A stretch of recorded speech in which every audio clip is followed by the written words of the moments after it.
Howdy mates, good afternoon. Here's a part 3 video. So now I'm still over at the Alligator Creek Preserve near Punta Gorda. But as part of this video, I want to dedicate it to another topic. So you may notice that we're looking at a little bit of a swamp right now. But here's the thing. When you see the surface of the water, some of you may think that it's pond scum, but actually it isn't. This is actually something called duckweed. And duckweed is, I feel, a common type of plant that's highly misunderstood. Because here's one thing. Many people believe that if there's too much duckweed in the pond, for example, that it could actually prevent the amount of sunlight that allows to penetrate into the water. Because here's the thing. Oxygen is highly needed in the water because that is what allows plant material to decay in the water. And it also allows any of our fellow aquatic homies to also survive. Honestly, though, it's really a matter of finding that balance between the two. Because, it is agreeable if there is too much duckweed, it could indeed be detrimental. But not always. As long as it's kept natural. As long as there's not too many nutrients getting into the water, it's fine. And that's another thing.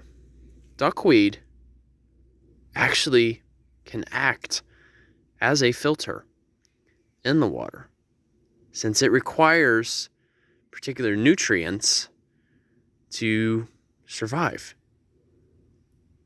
So, in turn, that can reduce the amount of nutrients such as phosphorus and nitrogen from basically having high volumes. And with that being said, the more oxygen there is in the water, the less nutrients there will be. So really, it's a matter of finding that balance. Now, here is actually an example. Before I started this video, I wanted to pick out some duckweed. So as you can see, it is actually very tiny. Like the width of the individual flower is not even a half inch. It is absolutely tiny. And they fall under the genus of Lemnos.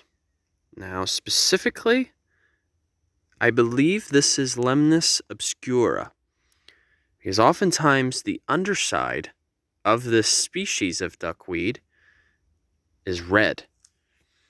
And they are indeed native, so they don't pose a danger whatsoever, even though sometimes it can really be misunderstood to be interpreted as an invasive. So usually they reproduce by means of asexual budding. So that means when something produces asexually, that means it doesn't need to have like a male and female counterpart. It can basically reproduce on its own.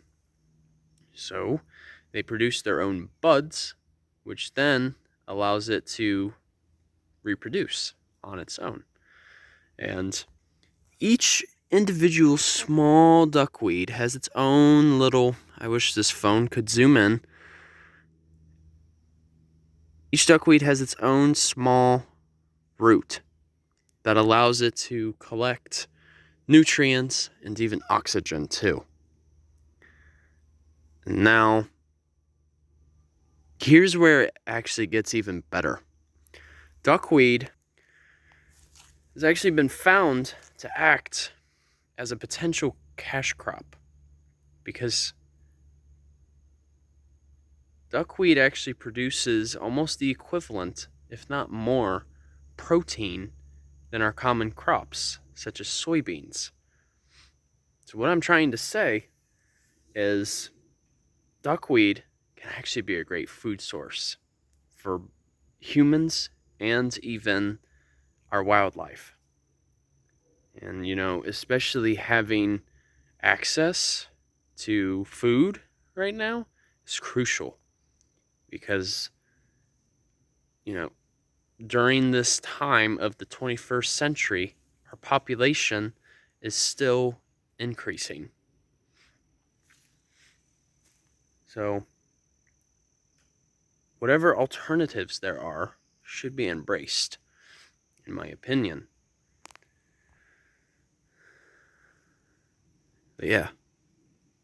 And they're so fascinating too to be used for a protein source is the fact that they reproduce so quickly. They reproduce even faster than our soybeans or even corn. So really it's they can just reproduce click, click, click quickly. So there's a lot of potential on duckweed. And in a sense, it could even be used to combat climate change because of the properties that they carry. Now, we actually do have a particular use for it already.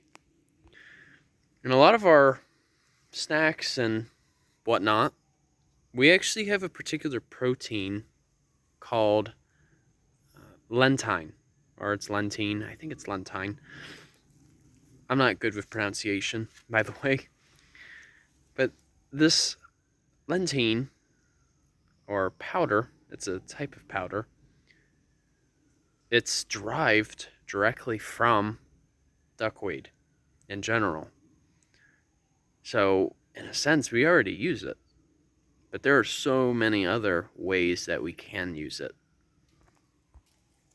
And that's why, since I was basically walking past this, I really wanted to point it out to all of you.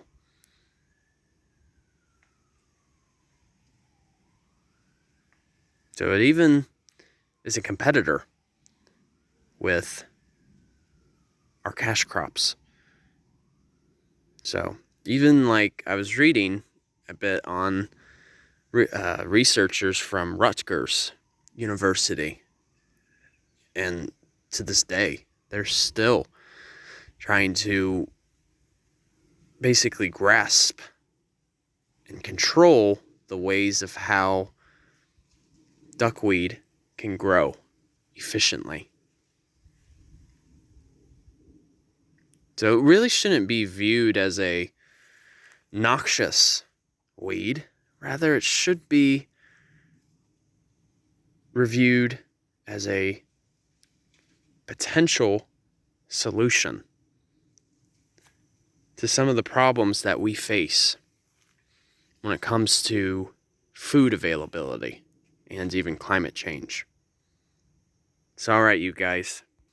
I hope you enjoyed this video on my little bit of duckweed. Like I've said multiple times already in this video, there's a lot of potential that surrounds it. So I feel that there should be more sources available on it, in terms of its benefits. Because I feel like there's too many sources that focus on negative impact and not. We need to focus more on the positives, because this is what I like to believe. The more we do the less we complain and whine about something. Why not embrace a solution instead? Because whining or complaining does not fix the problem. So that's my little spiel for today in this video. It's all right, you guys. Thanks for watching. Enjoy your Sunday. And Journey on a Journey is outwards. Take care, folks. See ya.